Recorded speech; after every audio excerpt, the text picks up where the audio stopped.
Hi friends, আবারও চলে এসেছি আরেকটা নতুন ভিডিও নিয়ে। তো আগেই তোমাদের সবাইকে জানাই হ্যাপি হোলি। তো দেখতে পাচ্ছ আমার পুরো রং চং মাখা ভূতের মতো মুখটা। তো আমরা খুব মজা করে দারুণ সুন্দরভাবে হোলিটা খেলেছিলাম, যদিও খুব একটা বেশি নয়, সামান্যর ওপর দিয়ে খেলেছিলাম। কারণ তোমরা সবাই জানো পরের দিনই আমাদের বেরোনোর ছিল, আমাদের কাশ্মীর ট্রিপ ছিল। তোমরা তো শর্টসগুলো দেখে বুঝেই গেছো আমরা কোথায় গেছি, কীভাবে গেছি, কী সমস্ত কিছু।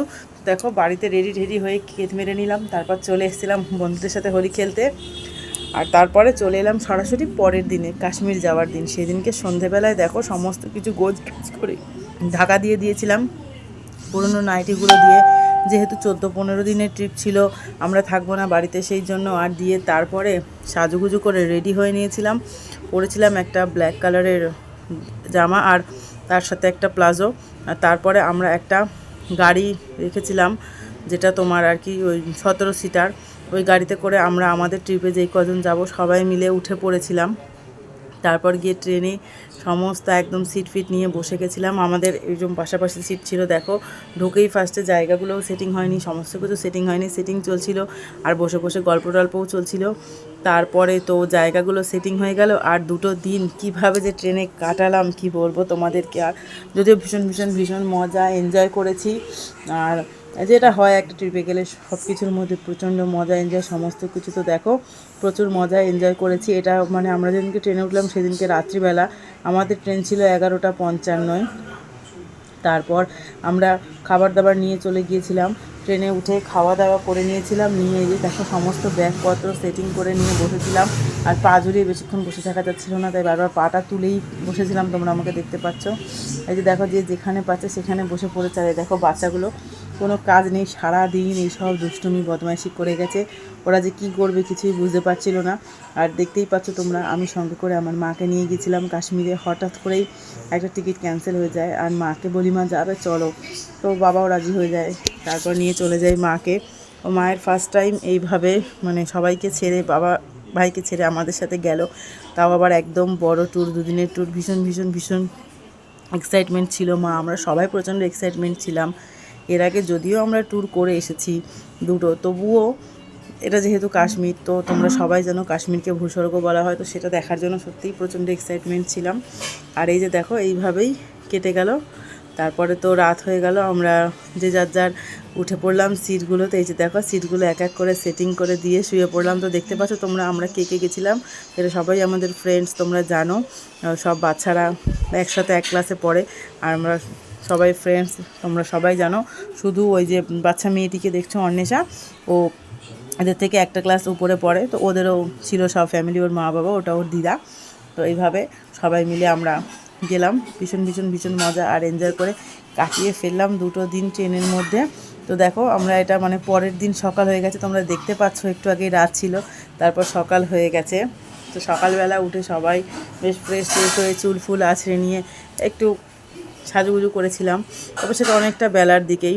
দেখো মানে ঘুম থেকে উঠেও যেন আমেজ কাটছে না, খুব একটা অস্বস্তিকর লাগছে কারণ খুব ভালো করে তোমরা জানো ট্রেনে ঘুমোনো যায় না, সেহেতু একটা বিরক্তিকর অস্বস্তিকর মানে কাটলো ট্রেনের মধ্যে। বারবার ট্রেন মানে জোরে চলছে, আস্তে চলছে, ঝাঁকুনি, বিভিন্ন রকম। যারা তোমরা ট্রেনে সফর করেছো তারা জানো ট্রেনে কি সমস্যা হয়, ট্রেনের ভিতর ঘুমানো যায় না। আর এই দেখো টাইম পাস করার জন্য, বুঝতে পারছো কিনা জানি না, আমরা স্পিকার নিয়ে গিয়েছিলাম, তো স্পিকার চালিয়ে গান হচ্ছিল, সমস্ত কিছু নানা রকমভাবে আমরা টাইম পাস করেছিলাম। লাস্টে তাতেও হচ্ছিল না, তাই আমরা ঠিক করে ফেললাম চলো মেহেন্দি পরবো। অ্যাকচুয়ালি বাড়ি থেকেই ঠিক করে গিয়েছিলাম মেহেন্দি পরবো, তার কারণে আমরা মেহেন্দির টিউব কিনে নিয়ে গিয়েছিলাম। তো ট্রেনের মধ্যে বসে বসে মেহেন্দি পরলাম, মেহেন্দি শুকোলাম, আর ব্রেকফাস্ট খাওয়া দাওয়া করলাম সবাই মিলে। পাউরুটি, কলা এই সমস্ত নিয়ে গিয়েছিলাম, এগুলো খাওয়া দাওয়া করেছি। তারপর লাঞ্চ ডিনার আমাদের যিনি ট্যুরিস্ট ছিলেন উনি আমাদেরকে সমস্ত প্রোভাইড করেছিলেন, শুধু ব্রেকফাস্টটা ট্রেনের দিনগুলো আমরা নিজেরাই করেছিলাম। তো ফার্স্ট দিনকে আমরা পাউরুটি, কলা এসব দিয়ে ব্রেকফাস্ট সেরেছিলাম। আর সেকেন্ড দিনকে মানে এটা তো তোমরা ফার্স্ট দিনের ভিডিও দেখছো, এর পরের দিন সেকেন্ড দিনকে আমরা দই চিড়ে এই সমস্ত মেখে, কেউ মুড়ি খেয়ে এভাবেই ব্রেকফাস্ট করেছিলাম। তো এরমভাবে বিভিন্ন রকমভাবে দিনটা কাটিয়েছিলাম। রাত্রিবেলা প্রচণ্ড মানে অস্বস্তি হচ্ছিলো, অস্বস্তির থেকে বেশি বড় ব্যাপার হচ্ছে টেনশান হচ্ছিলো। কেন জানো, দাঁড়াও তোমাদের বলছি, আগে দেখে নাও বাচ্চাগুলো কী করছিল। বাচ্চাগুলো একদম 3 তলার উপরে উঠে বসে ড্রয়িং করছে যে যার মতন যা পারছে। অ্যাকচুয়ালি ওদেরকে বিজি রাখার জন্য, কারণ তা নাহলে সারাক্ষণ শুধু মোবাইল নিয়ে বসে আছে, ছোটাছুটি দৌড়াদৌড়ি। একসঙ্গে 3-4টে বাচ্চা থাকলে যেটা হয়, কখনো ওরাও ঝগড়া মারামারি করে ফেলছে। তো এই আর কি চলছিল। তো তার মধ্যে দিয়েই এভাবে কেটে গেল দিনের বেলাটা। দুপুরবেলা লাঞ্চ ফাঞ্চ উনি দিল ট্রেন থেকেই, খাওয়া দাওয়া হলো। দুপুরবেলাটা মোটামুটি গেল ভালোই।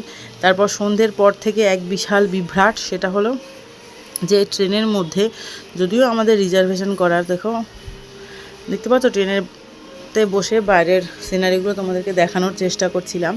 তো যেটা বলছিলাম, যদিও আমাদের রিজার্ভেশন করা, তবুও জানি না কেন এই সাইডে এরকম।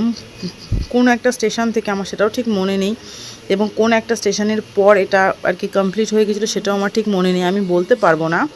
তো অনেক প্যাসেঞ্জার উঠলো, মানে যাদের কোনো টিকিট নেই উঠে পড়লো। এত ভিড় করে বসে পড়লো ট্রেনের ভেতরে যে আমরা একটা টাইমের পর টয়লেট যেতে বা হাত ধুতে যেতে পারছিলাম না। আমাদের সিটের সামনে ওরা বসে, ইনফ্যাক্ট রাত্রেবেলা শুয়ে টুয়েও পড়লো, বাচ্চা কাচ্চা নিয়ে, মানে বিভৎস বিশ্রী অবস্থা। তো এটা দেখতে পাচ্ছ, আমরা এটা পাস করছি কাশী, যেটাকে বলে কাশী বিশ্বনাথ, সেই জায়গাটা, সেখানকার গঙ্গাটা আর কি। দেখো এতটা মাথাটা গরম হয়ে গেল যখন আমরা ভিডিও করছিলাম, হঠাৎ করে পাশ থেকে একটা ট্রেন চলে এলো, আর যতক্ষণে ট্রেনটা গিয়ে শেষ করলো ততক্ষণে গঙ্গাটাই চলে গিয়েছিল। তো তারপর দেখো মেহেন্দি পরেছিলাম, কীরকম কী কালার হয়েছিল সেটা দেখাবো বলে ভিডিও করছিলাম, ছেলে তার মধ্যে হাত বাড়িয়ে দিচ্ছিল। তো এইভাবেই আর কি ছেলের সাথে দুষ্টুমি করতে করতে ভিডিওটা করে নিলাম। তো তোমাদেরকে যেটা বলছিলাম, তো প্রচণ্ড ভিড় করে উঠে এরকম বসে পড়েছিল, মানে আমাদের সিট আমাদেরই বসার উপায় নেই, এত বিশ্রী একটা পরিস্থিতি হয়ে গিয়েছিল। আর ওরা যেহেতু পায়ের কাছে ওরকম বসেছিল, কোথায় লাগেজ নিয়ে চলে যাবে, কি করবে, এই ভয়ে টেনশানে সারাটা রাত মানে ঘুমোতে পারিনি আমরা। প্রচণ্ড প্রবলেম হচ্ছিল, বাথরুমও যাওয়া যাচ্ছিল না। তারপর তো দেখতে দেখতে আমরা পৌঁছে গেলাম লখনৌতে। আর ভেবেছিলাম লখনৌ স্টেশনে নেমে একটু ফটো তুলবো, তারপর ভাবলাম রিস্ক নেবার দরকার নেই, যদি ফট করে ট্রেনটা ছেড়ে দেয়, উঠতে না পারি। তো সেই জন্য ট্রেনের ভিতরে বসে বসেই সবাই মিলে করছিলাম ফটো তোলা, ভিডিও করার চেষ্টা। তারপরে তো আবার সবাই ট্রেনে উঠে গেল। আর দেখো ফোনে চলতে চলতে চার্জ শেষ হয়ে যাচ্ছিলো, তো আমরা চার্জ দিচ্ছিলাম বারবার ফোনে। আর এই যে বসে বসে আমরা গল্প করছিলাম, আরও বারবার ভিডিও করছিল। দেখতে পাচ্ছ একটা সিটে কত লোক বসে আছে জানলার সাইডে। অ্যাকচুয়ালি এগুলো কারোরই সিট নয়, এগুলো যে যেমন পারছে এসে ওরকম বসে পড়ছে। তো এভাবেই কাটলো আমাদের 2টো দিন। যেভাবে মানে রাত্রির 2টো প্রচণ্ড বিভৎস কেটেছে, শুধু যাওয়ার সময় না, ফেরার সময়ও আমরা একই প্রবলেম ফেস করেছি। যদিও আমরা এভাবেই 2 দিনের সফরে সিমলা গিয়েছিলাম, তখন কিন্তু আমরা এই প্রবলেমটা ফেস করিনি। জানি না এই সাইডের ট্রেনের এটা এরকম হয় কি না, তার জন্যই বলতে পারবো না, আমাদের হয়েছিল। তো তারপর দেখো আমরা তো জম্মু তাওয়াইতে নেমে গেলাম। আর নামার পর ওখানে আমাদের যিনি ট্যুরিস্ট, উনি খাওয়া দাওয়া করালেন, লাঞ্চটা করালেন। তারপর একটা বাস রেখেছিল, সেই বাসে করে আমরা জম্মু তাওয়াই থেকে কাটরা চলে গেলাম। একটা না 2টো বাস ছিল, যেহেতু ওনার ট্রিপে প্রায় 75-76 জন লোক ছিল, এবং উনি রাঁধুনি নিয়ে গিয়েছিলো, তারাও সবাই ছিল। তো সেই কারণে আমরা দেখো ভিডিও করতে করতে বেশ সুন্দর একটা এক্সাইটমেন্ট নিয়ে মানে চলে গিয়েছিলাম। এই নয় যে এক্সাইটমেন্ট ছিল না, শেষ পর্যন্ত এক্সাইটমেন্ট ছিল, কারণ প্রচুর সুন্দর সুন্দর জায়গা আমরা ঘুরবো, এটা আমরা জানি। আর সবথেকে বেশি এক্সাইটমেন্ট ছিল বৈষ্ণোদেবী যাওয়ার জন্য। তো অনেকের কাছে শুনেছি হেঁটে যায়, অনেকে বিভিন্ন রকমভাবে যায়, ঘোড়া, ডুলি, পালকি, এছাড়া ব্যাটারি গাড়ি। তো আমরা কিভাবে বৈষ্ণোদেবী গিয়ে পৌঁছালাম, কতটা আমাদের সময় লাগলো, আর তাতে কতটা কষ্ট, কতটা আনন্দ, কীরকম কী হলো, সব কিছু তোমাদের সাথে শেয়ার করব। একটার পর একটা ভিডিও আসতে চলেছে। তো দেখো এইভাবেই বাসে করে আমরা চলে গেলাম কাটরা। বাসে বেশ সুন্দর সুন্দর গান বাজছিল। তো কিছু একটা আমাকে আমার হাজব্যান্ড বলছিল, যার জন্য আমি মুখটা বেঁকিয়ে ওকে তার আনসারটা দিলাম, মনে নেই এই মুহূর্তে এসে কি বলছিল। আর আমরা ফিরেছি তো বেশ কয়েকদিন হয়ে গেল, ভিডিওটা দিতে একটু লেট হয়ে গেল, কারণ বুঝতেই পারছো একটা জায়গা থেকে ট্যুর করে ফিরেছি, অত লাগেজ নিয়ে গেছিলাম, তো সেগুলোকে তো এসে ক্লিন আপ করতে হয়। মানে ক্লিন আপটাই কমপ্লিট হয়েছে, এগুলো এখনও জায়গা মতন গোছানো হয়নি সবটা, কিছু কিছু জিনিস এখনও শুকনো হয়নি, আধ ভেজা অবস্থায় রয়েছে। কারণ তোমরা জানো কাশ্মীর বা এই ধরনের ট্রিপে গেলে অনেক বড় বড় মোটা মোটা জ্যাকেট ফ্যাকেট নিয়ে যেতে হয়, তো সেগুলো কাচতে এবং শোকাতে সবেতেই সময় সাপেক্ষ ব্যাপার। তো এই যে দেখো এইখানের বাসের মধ্যে এই ঠাকুরের ইয়েগুলো ছিল, আর এইভাবেই রাস্তার সিনসিনারি দেখতে দেখতে ধীরে ধীরে আমরা পৌঁছে গেলাম কাটরাতে। দেখো যেতে রাস্তাতেই বেশ কিছু এরকম পাহাড় দেখতে পাচ্ছি। যখন মানে সন্ধে হয় তখন পাহাড়ের ওই ঘরগুলোতে লাইট জ্বলে, মনে হয় একটা ছোটো ছোটো প্রদীপ জ্বলছে বা কোথাও কেউ মোমবাতি জ্বালিয়ে রেখেছে, তখন কিন্তু ওগুলোকে আর ঘর বলে মনে হয় না। মানে বেশ অপূর্ব সুন্দর একটা দৃশ্য। পাহাড়ের এই দৃশ্যটা না দেখলে বলে বোঝানো যাবে না। আর আমরা যেখান দিয়ে যাচ্ছিলাম এখান দিয়ে বারবার বেশ কিছু মাংকি পাস করছিল, জানি না সেইগুলো একটাও ক্যামেরা বন্দি হয়েছে কিনা, তবে রাস্তার ওপর বসেছিল, রাস্তার মধ্যে দিয়ে পাস করছিল বারবার।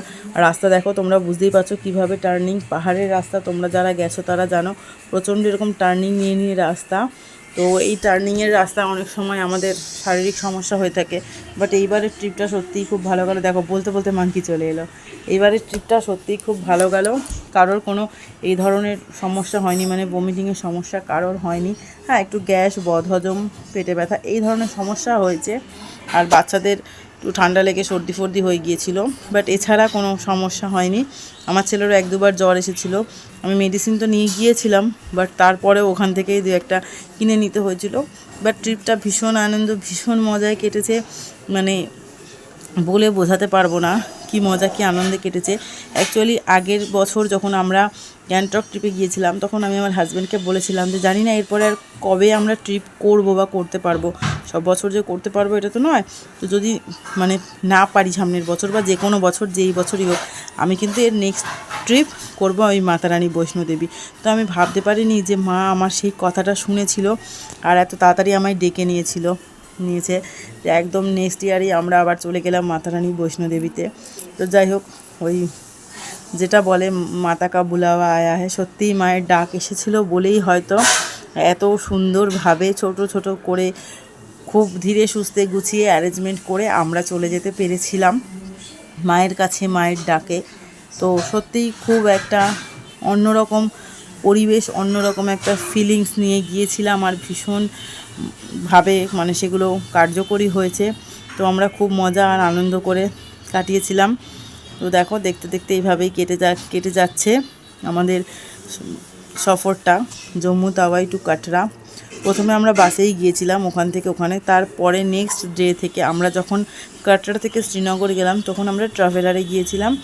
4 কি 5টা ট্রাভেলার ছিল আমাদের ট্যুরিস্টের, ওই ট্রাভেলারে করেই মানে এক একটা গ্রুপ ছিল, আমাদের যেরকম 16 জনের গ্রুপ ছিল, তো এরকম প্রত্যেকটা গ্রুপকে একটা করে ট্রাভেলার ভাবে দেওয়া হয়েছিল।